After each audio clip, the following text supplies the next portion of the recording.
Did you know that the Greek word for red is what Russia will be based on, or the word Russia will be based on? Foreshadowing much?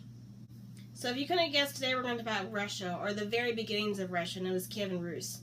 And Kievan Rus is a society that will be based in Kiev, which is in modern-day Ukraine.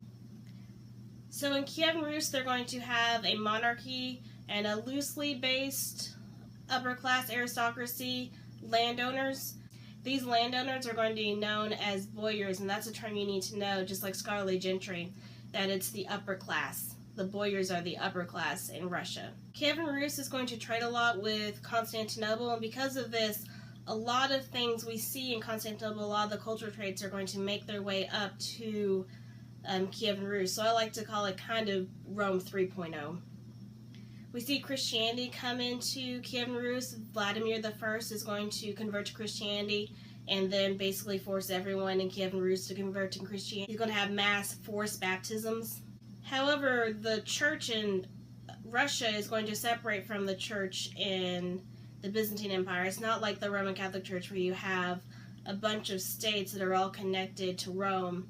The Russian church is going to be its own thing. Another thing that comes from the Byzantine Empire is the word Caesar comes to Russia, except in Russia it's pronounced Tsar.